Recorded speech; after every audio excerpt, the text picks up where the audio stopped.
Welcome back to the Green Beans Go channel. It's your host, me. Did I mean to wear a shirt that matches the color scheme of this presentation? Not at all. Am I mad at myself? Also not at all. Week 1 was a positive, successful week, even though I did not give out any official plays.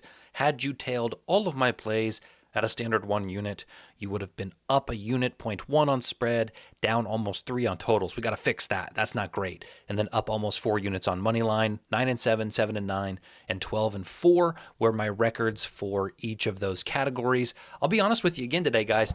I don't have any official plays this week either. I have done things like bold certain things that I catch my attention, but as far as official plays that I am going to say I'm betting this and you should too, quote unquote, I don't have any of that. So these are just my ideas, how I see the games. I know it's a small season, 18 weeks, but I want to get some more games under my belt before I really go out there and bet some straights on these. So we'll start with our Thursday night game. Green Bay is a 3.5-point favorite at home against the Commanders. The Commanders beat the Giants week 1. Green Bay dominated the Lions week 1. I think the Green Bay Packers win week 1 was certainly more impressive. I need to see more from this Commanders team before I'm backing them against a potential suitor for the Super Bowl like the Green Bay Packers are. So I'll take the Packers 3.5 and on the money line. The under is what really interests me here. I think that, I'm trying to decide if the Detroit struggles in week 1 were more from Detroit's side of the ball or more from Green Bay's defense. I'm not sure, but I also know that Washington's defense looked pretty good against the Giants, which is not a sentence that probably I should utter like it's some groundbreaking information. But I think 48.5 is too high. I do think these offenses are good, but on a short week, I think we can stay under that total. So that's my lean there. I do want to give a quick announcement. This isn't like a plug or an advertisement or anything. The best odds that I found nearly for every single thing that I am going to include in this video were found on Novig. So I don't use Novig a ton, truthfully, but for straight plays in the NFL, it looks like that's what's going to give you the best odds. I do have an affiliate code with them. If you do choose to sign up for Novig, you can use my code GMGO for a 25% deposit match. I believe that's up to $50. So I would check out Novig if you want the best prices. Most of these money lines are from Novig. So if you see the Jags and they're plus 130 on FanDuel, well, where do you get 163? It was probably on Novig. So game in Baltimore, no. Game in Cincinnati. I'm not going to have time to edit this video. I apologize. So we're going to just dry run it today. Game in Cincinnati. I like the under here as well. Both of these offense had a kind of a different week 1. Cincinnati's was way more underwhelming than Jacksonville's was. But again, Jacksonville was at home against the Panthers. I think we can get an upset here. I was all over Cincinnati at the start of this year. I think it's their year to win the AFC North. I think they have a loaded roster. I think their defense is going to get better. But I think the Jaguars give them a run for their money here. I like Jags plus 3.5. I like them on the money line at 163. And I think that we see the Jaguars defense win them this game. So I also like the under 49.5. Game in Dallas. I just can't take the Giants, period. Like if this was 9.5, which is well away from what the current line is. If it was 9.5, okay, maybe we talk about it since it is a divisional matchup and things of that nature.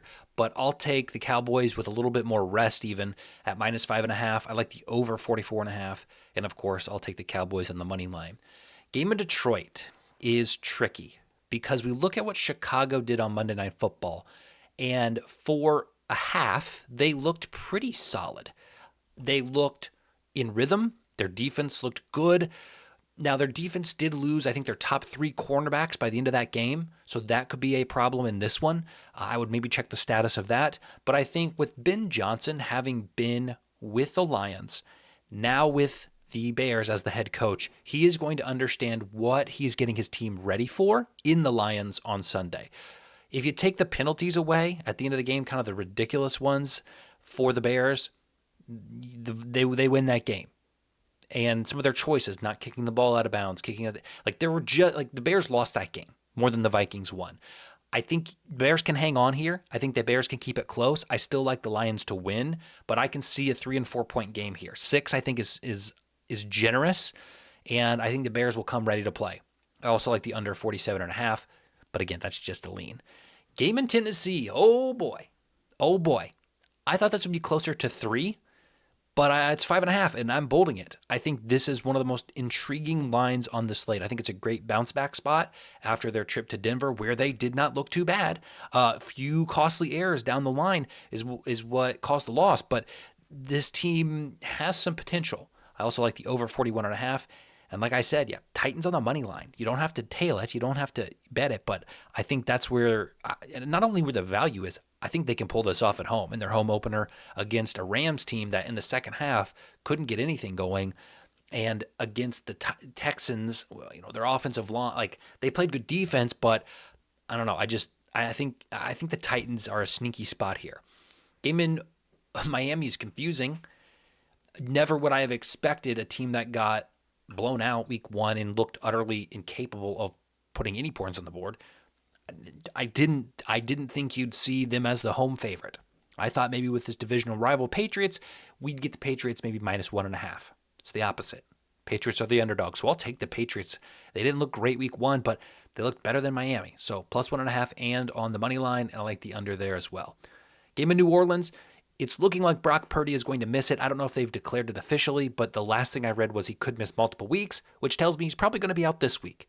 If it's on the table for him to miss multiple, it's very likely he misses this week, which I believe means Mac Jones will start. Old Patriots QB. Couldn't tell you what I like or dislike about that. I don't know if this line is moved once he's officially ruled out. I'm guessing they're pricing it in. Regardless, I still think this team has some talent, and I think the under is the side you want to be on if you take any of these 3 picks, but Niners -4.5 and on the money line would be where I reside, but obviously not a lot of confidence there. Game in New York, we got Buffalo coming into town. I'll take Buffalo -6.5. I'll take the over. I'll take the Bills money line. I'm curious to see what this Jets team does again. They looked good in week 1. They lost. And I don't have enough information to say the Jets are better than we think, or the Steelers defense really has some errors, has some things to fix. So I'm going to ride the hot hand, which is Josh Allen and that team. We'll take the over. We'll take them on the money line. Then we got the game in Pittsburgh. And like I said, they let the Jets score 30. They barely pulled off a victory. They have all the momentum, yes. We got the DK Metcalf revenge narrative, yes. But I find it bizarre that Seattle is a 3-point dog here. It is on the road. It is an early game, which does make me nervous. But I think Seattle can pull this one off. And the over is very low. If the Jets can score 30 points on the Steelers, I don't think Seattle has a problem scoring 24, 27. And maybe Seahawks defense holds the Steelers to 10 and we don't go over. But I think those are the sides that make the most sense to me after what I saw in week 1 and what I expect from these teams going forward. Game in Baltimore, 12.5 is crazy. It is just hard for me to ever back an NFL team by more than 2 scores. It's nearly 3 scores, a touchdown and 2 field goals.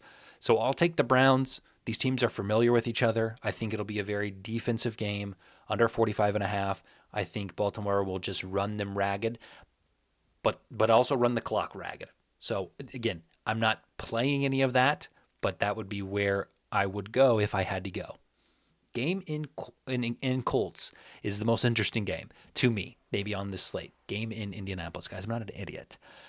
I don't know if Miami was just that bad or if the Colts are something. And it probably falls somewhere in the middle of those 2 extreme statements. I'll ride the momentum here. Give me the Colts at home, +2.5 and on the money line. I also like the over.